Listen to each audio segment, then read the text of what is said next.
ठाकुर जी की अष्टयाम सेवा। अष्टयाम सेवा का अर्थ है भगवान की आठों पहर की सेवा।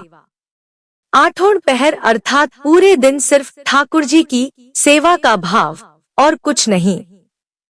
ब्रज में ठाकुर जी के बाल स्वरूप की सेवा होती है, अतः आठों पहर की सेवा का भाव भी उसी के अनुरूप ही होता है। प्रातःकाल से शयन समय तक मंगला, श्रृंगार, ग्वाल, राजभोग, उत्थापन, भोग, आरती और शयन। अष्टयाम सेवा इन्हीं भावों में विभक्त है। मंगला भाव की सेवा। प्रातः उठते ही मंगल कामना मानव मात्र करता है, जिससे दिन भर आनंद में बीते। ग्रंथों के आरंभ में मंगलाचरण होता है, इसलिए प्रथम दर्शन का नाम मंगला रखा है।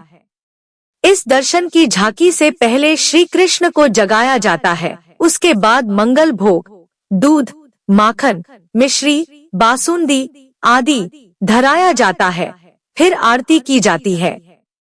यशोदा मैया परिसेवित श्री कृष्ण के मंगला दर्शन को इस प्रकार निरूपण किया जाता है। बाल कृष्ण यशोदा मैया की गोद में विराजमान है। माँ उनके मुख कमल का दर्शन कर रही है, मुख चूम रही है। नंद बाबा आदि प्रभु को गोद में लेकर लाड लड़ा रहे हैं। श्याम सुंदर के सखा बाल गोपाल गिरधर गुणों का गान कर रहे हैं। ब्रज गोपियाँ अपने रसमय कटाक्ष से उनकी सेवा कर रही है। नंद नंदन कलेवा कर रहे हैं, प्रभु की मंगला आरती हो रही है। प्रभु मिश्री और नवनीत का रसास्वादन कर रहे हैं। श्रृंगार भाव की सेवा। माता यशोदा अपने बाल गोपाल का समयानुकूल ललित श्रृंगार करती है, उपटन लगाकर स्नान कराती है, श्याम सुंदर को पीतांबर धारण कराती है। ब्रज सुंदरी गण और भक्त उनका परम रसमय दर्शन करके अपने आप को धन्य मानते हैं। प्रभु यशोदा माँ की गोद में विराजमान है, कर में वेणु और मस्तक पर मयूर पंख की छवि मनोहारिणी है। कहीं लाला के नजर न लग जाए की भावना से काजल का टीका लगाती है। श्रृंगार नित्य में सामान्य होते हैं, किंतु उत्सव महोत्सव मनोरथादि पर भारी एवं विभिन्न आभूषणों को धराया जाता है। श्रृंगार 4 प्रकार की भावना के कहे जाते हैं। कटी पर्यंत, मध्य के, छेड़ा के और चरणारविंदनार्थ। इनमें आभूषण ऋतुनुसार धराए जाते हैं। उष्णकाल में मोती, फाल्गुन में सुवर्ण तथा दूसरी ऋतु में रत्न जटित। ग्वाल भाव की सेवा। श्री कृष्ण ग्वाल बालों की मंडली के साथ गोचारण लीला में प्रवृत्त होते हैं। माँ सीख देती है कि हे लाल गोपाल, वन और जलाशय की ओर न जाना, बालकों के साथ लड़ना मत, कांटों वाली भूमि पर न चलना और दौड़ती गायों के सामने मत दौड़ना। प्रभु बाल गोपालों को साथ लेकर गोचारण जा रहे हैं। वेणु बजाकर प्रभु गायों को अपनी ओर बुला रहे हैं। प्रभु के वेणु वादन से समस्त चराचर जीव मुग्ध हैं। श्री कृष्ण की ग्वाल मंडली नृत्य, गीत आदि पवित्र लीला में तल्लीन है। प्रभु का गोचारण कालीन ग्वाल वेश धन्य है। अपने श्रृंगार रस के भावात्मक स्वरूप से श्री कृष्ण गोपियों का धैर्य हर लेते हैं। वेणुनाद सुनकर सरोवर में सारस, हंस आदि मौन धारण कर तथा नयन मूंद कर तन्मय हो जाते हैं। वृंदावन की द्रुमालताएं मधु धारा बरसाती है।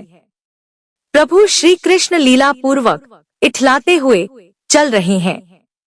ब्रज भूमि का मर्दन कर दुख दूर कर रहे हैं। ग्वाल के दर्शन के सन्मुख कीर्तन नहीं होते हैं, क्योंकि सारस्वत कल्प की भावना के अनुसार श्री कृष्ण अपने बाल सखाओं के साथ खेलकर पुनः नंदालय पधारते हैं। तब माता यशोदा उन्हें दूध आरोगाती है। इस दूध को घैया कहते हैं। राजभोग भाव की सेवा। प्रभु के गोचारण की बात सोचकर यशोदा मैया चिंता कर रही है कि मेरे लाल ग्वाल बालों के साथ वन प्रांत में भूखे होंगे। माता व्याकुल हो रही है, किंतु अत्यंत प्रेम में गोपियों द्वारा अपने लाडले गोपाल कन्हैया के लिए सरस मीठे पकवान, विभिन्न प्रकार की स्निग्ध सुस्वादु सामग्री सिद्ध कर रही है और सारी सामग्री स्वर्ण और रजत पात्रों में सजाकर गोपियों के साथ प्रभु को आरोगने के लिए भिजवा रही है। माता गोपियों को सावधान कर रही है कि सामग्री अच्छी तरह रखना, कहीं दूसरी में न मिल जाए। गोपियां राजभोग नन्नदंदन के समक्ष पधाराती है। प्रभु लीला पूर्वक कालिंदी के तट पर बैठकर भोजन आरोग रहे हैं।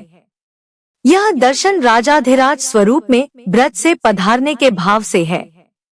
इस दर्शन में प्रभु की झांकी के अद्भुत दर्शन होते हैं, क्योंकि देवगण, गंधर्वगण, अप्सराएं आदि ब्रज पधारते हैं, भोग धरे जाते हैं। गोपियों के आग्रह से लीला बिहारी मदन मोहन गिरिराज पधार कर कंदमूल फलादि आरोगते हैं। यह झांकी अद्भुत है। प्रभु वन प्रांत से घर आने को उत्सुक है। उत्थापन संध्या आरती के भाव की सेवा।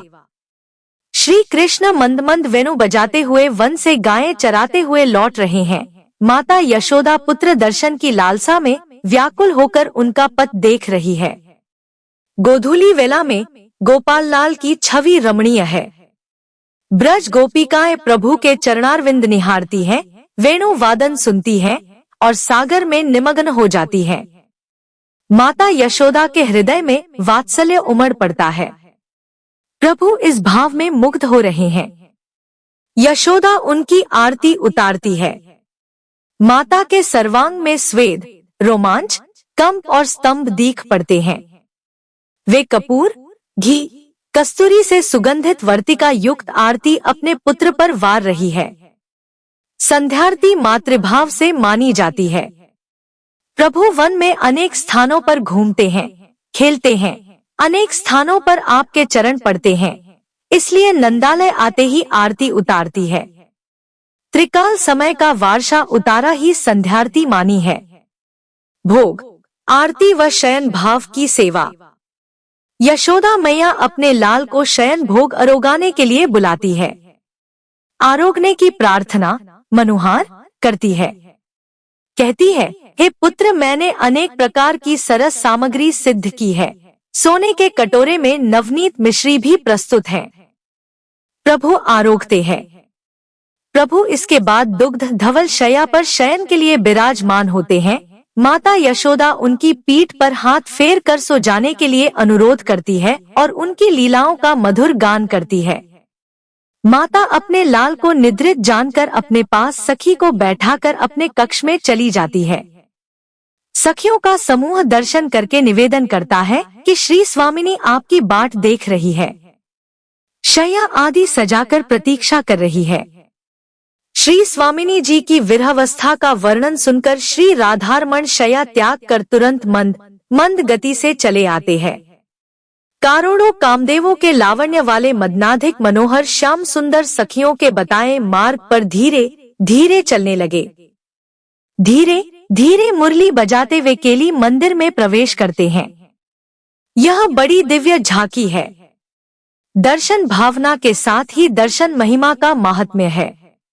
मंगला के दर्शन करने से कंगाल नहीं होते कभी। श्रृंगार के दर्शन करने से स्वर्ग लोक मिलता है। ग्वाल के दर्शन करने से प्रतिष्ठा बनी रहती है।